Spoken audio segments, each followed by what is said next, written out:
In 2024, it's estimated that about 30.5% of Australians participate in some form of resistance training or strength training. This includes activities aimed at building muscle strength, endurance, or improving body composition. Now, of these 30% of people that are training, I can almost guarantee if you ask them what they did before their workout, it'd all be different. It'd be different advice, it'd be different things that they do, different foods, different drinks. So in this video, I want to give you some clarity. I'm going to provide you with 7 things not to do before your workout if you want to make the most of the workout that you're about to do. So let's kick it off.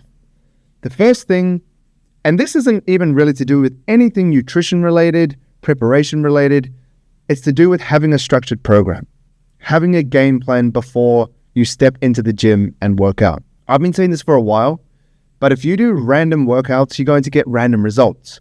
Most people in the gym, when they step in, they don't have a game plan. They have an idea of what muscles they want to train, but that's not formed into a weekly structure of hitting X amount of sets for a muscle group, or hitting a certain muscle group like your legs 2 or 3 times per week. They'll just go, oh, I'm going to do chest today. Oh, the leg press is free. I'm going to train legs today. That is not a structured game plan. That is just going in willy-nilly, no plan, random workouts, random results. Now, I'm not trying to scare people into using my services and using my programs, although that would be a good idea. But having a structured program that an intelligent person, which could be you, or could be a personal trainer or online personal trainer that you want to work with, following a program that someone's created for you or you've created for yourself is going to be the best way forward. And usually it's not really about the magical structure of exercises and the magical number of sets and reps. It's more so just about having something to stay accountable to and sticking to a program and knowing and doing similar exercises so that you can get stronger at those exercises. If you have too much variation, you walk into the gym and you go, I'm doing chest press machine, and then the next week you're meant to do chest press machine again, but because you don't have that structure, you just go and do push-ups or you go and do bench press. You're never really going to get really good at certain exercises, which means you're never really going to get strong at any exercises. You're just going to keep doing different things, which is okay. It's better than nothing. You're moving around in the gym. But if you're really serious about getting gains, building muscle and getting strong, which you probably are if you're watching my channel, you want to have some structure and repeat some exercises for certain amounts of reps. And lastly, if you don't have a game plan, you're not going to be able to track things accordingly. You will never know if you're getting stronger if you're not writing anything down. If you're not tracking how many reps you got of 80 kilos on the bench press, or if you even did 80 kilos on the bench press, people will just do the same weights and the same reps over and over again, expecting to get results that is going to improve their body composition, but they're never really going to get those results if they're just repeating the same shit over and over again. No guesswork. If you put a plan together, make sure that it's actually an intelligent way of programming, which is hard if you don't have anyone to give it to, which is why I always recommend paying for someone's programming services, because it's going to be at least it's going to be guaranteed that it's pretty good. Number 2, no skipping warm-ups. We haven't even started to talk about food or anything yet, but if you're skipping warm-ups, you are increasing the amount of potential that you're going to get injured. So warm-ups doesn't mean jumping on the treadmill, running around for 15 minutes and then going and doing heavy squats. I'm not a huge fan of that. I'm a big fan of doing warm-up sets. So if we stick with the example of squats, if you know that you have squats first, you got 4 sets of 8 reps. Right. When you walk into the gym, you can do some exercises that are specific to you or some stretches, some dynamic stretches preferably, and then you would do some body weight squats, maybe 15 to 20. And then you'd put the barbell on your back and maybe you'll do 10 to 12 reps.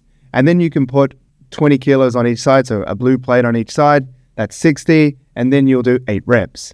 And then you'll put a 10 plate on, do 80, you'll do 4 to 6 reps.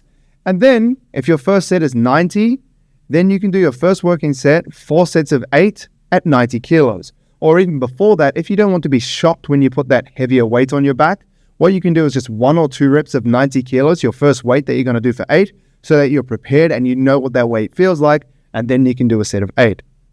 If you're skipping warm-ups, you are dramatically increasing your chance of injury. It's not a good move. Number 3, drinking coffee or pre-workout drinks right before you train. I'm not against having caffeine before training. I do it almost every day. But if you're having it just before and then you're working out, or taking it while you're warming up, which I've actually done a few times, to be honest, it's a pretty dumb thing to do, because caffeine can take around 30 to 60 minutes to kick in. So if you're drinking it while you're warming up and then you're starting to train maybe 10 minutes after that, your caffeine might kick in as you're walking out of the door when you're working out, right? Or it might be kicking in, but like you're already halfway through your workout. So if you want to make the most of the caffeine intake that you're having to help increase your strength, your potential, and your workouts, have it 30 to 60 minutes before you're about to train. That's going to be the best way to make the most of that energy increase that you get from the caffeine. Number 4, don't eat a huge meal before training. I made this huge mistake, I think it was a few years ago. I decided to do a 10,000 calorie challenge. And it was probably one of the stupidest things I've ever done. It was absolute gluttony. So I went to McDonald's for breakfast and I ate about 3,500 calories for breakfast. Hot cakes, what are they called? Sausage and egg. I can't remember what it's called. What is it? Sausage and egg McMuffin, but it was like the double one or something. So I had like sausage and egg McMuffin, bacon and egg McMuffin, every McMuffin under the planet. And then we went to like kind of dessert, and we had the hot cakes, and then we just felt sick. We were like eating the tubs of butter. It was disgusting. And then we went to Burger King. I had like 2 double Whoppers and sundaes, and I was just like feeling absolutely sick. But after lunch, I tried to train, and it was like horrendously difficult. I couldn't even focus. I couldn't even lift the weights that I would usually lift in a warm-up. That's no exaggeration. I was just so full. And and obviously I was eating more than I usually would on a normal day, but I had so much energy trying to be used for digestion because I never eat that much food. All the energy of my stomach was trying to break down this food baby that I had inside. Training was really difficult. And when you train, you need that energy that you have in your body to lift the weights. But if you have a huge meal before training, often it can be quite uncomfortable because your body's using a lot of energy to digest that food. And if you're trying to digest that food, but also trying to train, you have energy going in all types of directions. Now, I wouldn't recommend going to Burger King and McDonald's and then trying to lift weights. That's probably the stupidest thing to do. That's the worst workout I've had in my life. But if you are going to have a bigger meal before training, maybe do it 60 minutes to 120 minutes, so like 1 to 2 hours before training, and that should be a-okay. And then 30 to 60 minutes before training, you can have your pre-workout, and that's going to be a pretty good idea. Number 5 is the absolute opposite of what I just said. We don't want to be training hungry. And that's just some basic common sense advice. If you're hungry, you don't have that much energy. So you're not really doing yourself any justice to hit progressive overload. You're not probably going to be lifting weights that you've never lifted before because you're hungry. Number 1, you're thinking about food a lot. Number 2, you will not be able to lift as much weight. Number 3, you probably won't be able to train as long as you would want to because your energy is going to run out before the end of the session. Progressive overload is almost impossible. And you could argue that you're better off just eating instead of having a piss poor workout and training super weak. Something to think about. Now, if we take that to the extreme, that's going to bring us to point number 6, where training fasted is not the best idea. A lot of people will do it if they're busy individuals and they like to train first thing in the morning to get it out of the way. But there was a study that I want to talk about. So 40 men were randomly allocated to 2 groups. 20 people were doing whole body resistance training in the late afternoon in a fasted state. So they were actually doing something called Ramadan, where you only eat when the sun goes down. So they trained just before they broke their fast when the sun went down. And then the other 20 people were training in the evening after they broke their fast. Now, and both of them performed or trained 4 days per week, whole body resistance training. Now, the results were the 1 rep max in the squat and the deadlift increased for the people that ate and then trained. Their 1 rep max increased, but the people that were training fasted, their 1 rep max didn't increase. So the results were practicing resistance training during Ramadan appears not to have adverse effects on muscle building and strength, no matter whether it is practiced in fed or fasted state. However, resistance training had greater effects on the muscle strength when applied in the fed state. Our findings suggest that training sessions should be scheduled after breaking the fast during Ramadan. So this is a pretty extreme example because it's Ramadan, right? Where you're only eating when the sun goes down. But ultimately, people got stronger in their squat and deadlift when they were fed.